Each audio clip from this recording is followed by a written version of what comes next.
Hi, my name is Emily Vincent, I'm Shay Simon. and this is our presentation on the paleo diet. So first we're going to start with an overview of the paleo diet. It is called lots of different things, including paleo, Paleolithic, the Stone Age diet, and the hunter-gatherers diet. So it was started in 1987 by Dr. Stanley Boyd Eaton and Melvin Connor. Eaton was a radiologist and Melvin was an anthropologist. And they made a scientific paper that started it all called Paleolithic Nutrition, a consideration of its nature and current implications. And Dr. Lauren Cordain kind of read this and um, was very interested by it. And he was a health and exercise science professor. So he read into that research and hypothesized that many modern diseases could be linked to varying from what the body is meant to eat.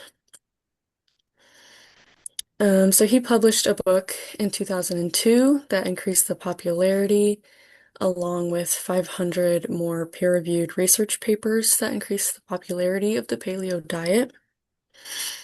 So the nutrition pattern of the diet is based on hunter-gatherers in the Paleolithic age, which was about 2.5 million years ago. And it's basically said that the body is not equipped for the modern diet and we're sedentary now. So the primary foods in this diet includes lean meat, seafood, eggs, fruit, vegetables, nuts, seeds, and oils. And the limited foods, or foods that they don't eat at all, are wheat, beans, dairy, potatoes, and it's mostly limited in starchy vegetables, processed foods, added salt, and legumes. So, as far as including the assessment in clinical settings and the primary care provider, since the paleo diet is purely a meal plan, it is not strongly evidence-backed or traditionally approved since we don't see it in clinical settings already. And therefore, it doesn't really include any physical activity, any consulting with the physician to create a personalized regimen. Now, in some cases, like clinical studies, randomized controlled trials, there will be an assessment piece and the primary care provider would be included. But for the average person, for everyday use, it's generally not included. Now, if somebody wants to know more about the paleo diet and how it affects weight loss, the health and efficacy of the diet, the actual nutritional value in creating a personalized eating plan, they would need to consult preferably both the registered dietitian and the primary care provider as that would give them the most individualized and sustainable approach. But again, since it's just a diet, it doesn't include these things on its own. So because of that, we rated it at a 2. Now, as far as lifestyle factors and behavior modification, there is some evidence that proves that this diet can lower body mass. But the problem with that is it doesn't necessarily account for prior physical activity, meaning any activity that the people in these studies were already doing or employed in the use of the paleo diet. So any differences in the physical activity could prove different results and therefore different effectiveness of the diet in question. And so, as a result of that, there may also be different effects on adipose tissue distribution as well. One good thing about the paleo diet is that it does focus on food choices and macronutrient balance, which are important things for patients and the average person to know how to do in order to control their own portion sizes and make healthy food choices from day to day. And there has been some benefit shown for certain health conditions, such as obesity, diabetes, cardiovascular disease, and metabolic syndrome. And that's usually just normalizing the hormones, reducing inflammation, things such as this. But these changes could also just be attributed to the change in the quality of their diet and not necessarily this diet in particular. The issue with the paleo diet as well is it does not consider behavior modification and lifestyle factors on a personal level. So again, since this is not used in a clinical setting, they're not going through the assessment process.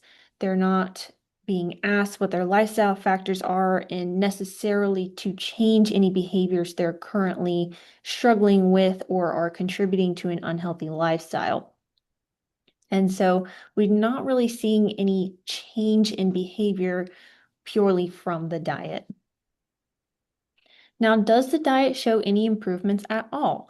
Well, yes, from one of our stronger studies being a randomized controlled trial of athletes using the paleo diet in combination with supervised exercise or general exercise recommendations, we do see that fat mass does decrease, as well as insulin sensitivity, glycemic control, and blood pressure with both supervised exercise and general exercise recommendations, as you can see in these graphs on the left. Resting heart rate also decreased more in the paleo diet groups with supervised exercise. In both groups, leptin increased as well as adiponectin, and this increased more in the paleo diet group with just generalized exercise recommendations. However, these improvements that we're seeing can also be associated with the supervised exercise or just physical exercise in general. And that may be where we're seeing the cardiorespiratory fitness improve. And so it would be helpful to see another study that would go into the differences in just the paleo diet and how that affects these markers or just exercise and comparing them all together. So then that brings the question, does it actually promote safe weight loss? Well, there are mixed results if this diet actually produces weight loss at all. In some studies, like we saw in the last one, there is some body fat mass decrease. However, some of that, again, can be attributed to physical activity or lifestyle factors that were not accounted for. There are high results of improving systemic inflammation, things like oxidative stress, glucose and lipid profiles, and hormone control. As we mentioned, improving the markers in those other diseases before. However, there are several problems with the paleo diet and its safety. So, as we mentioned before, the low carbohydrate intake could be dangerous and already has low research. And for people such as athletes who need a high intake of carbs for good performance, this could be very dangerous for their energy levels and for their training exercises. Also, the paleo diet excludes several items from the list of what they can and cannot eat. So, for example, they exclude table salt and dairy products, and that may lead to iodine deficiency, as I will go into in the next slide. And also, fiber, vitamin D, calcium, thiamine, riboflavin, and iron may also be affected. Low evidence of this diet generally does not support the safety of a weight loss pattern. So going into the iodine excretion and its related iodine deficiency. So this study was looking at postmenopausal women who were on the Paleolithic diet and their urinary iodine and sodium excretion at baseline in figure A, at 6 months in figure B, and in 24 months in figure C. So as we see in each point, iodine excretion increases, meaning that they're at higher and higher risk for iodine deficiency on this diet? So now we're going to talk about if it offers a support system. So the diet is heavily just a meal plan, what they can eat and what they're excluding in their diet. So it doesn't incorporate a support system. There are some support groups that they can find, but it would be externally from the diet. So it's not through their main website or program they have. And so they can find an online community, which could be through online forums, through groups on Facebook or Instagram. So they can find that support through online. So I gave that a 2. And does it incorporate physical activity? As Emily said before, it does not. It's again mostly just a meal plan. Um, Their main website does say that it enhances energy and increases endurance and improves recovery for physical activity, but it doesn't say like what you should be doing as far as physical activity. And I will cover more on that statement and the credibility of that statement later. I give that a 1. So does it provide a nutritionally balanced diet? So when talking about nutritionally balanced, we want to talk about macronutrients and micronutrients and if they are being met. So the diet does provide carbohydrates, it provides protein, it provides fat and fiber. So it's balanced in that way. There are some concerns in research that there is excess saturated fat consumption due to the higher protein and lower carbohydrate in the diet. And there are also some concerns with micronutrients like calcium, vitamin D, because of the limited dairy or no dairy. The thiamine, riboflavin, and iron could be due to not including wheat, which could be fortified in bread and cereals, and also iodine because they can't add any salt.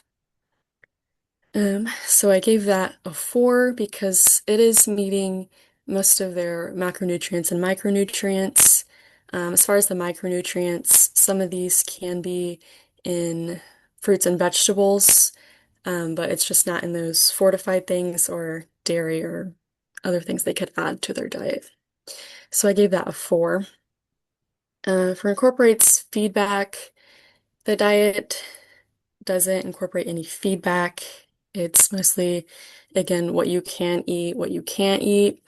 So it's not individualized and it's not integrated with the professional. However, on the website, it does provide some resources. As you can see to the right in that picture, it has a meal plan there and it provides some recipes that they can use. There's a grocery list which provides recommended foods in each category of food and how to go paleo. So it does incorporate some help, but it's not individualized and it's not by a professional. There are also other resources besides those and the ones on their website. So there's books out there as well that people can read by like Lauren, that Dr. Cordain out there as well, and I gave that a 2. So shares data about possible health risks. So the official website does not include any of the risks with this diet, but there is research out there that shows that there are some risks with the diet.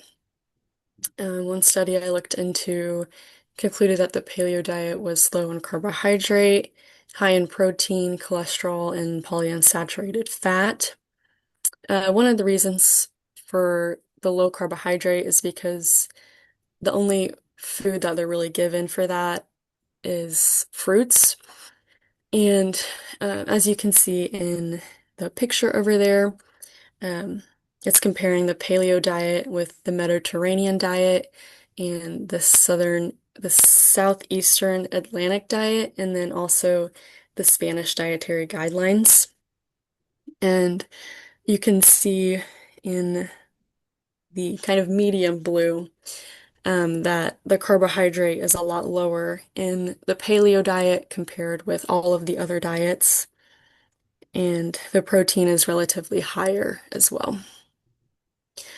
The health assessment of the food categories that contribute most to the paleo diet. So it's high in fruits and vegetables.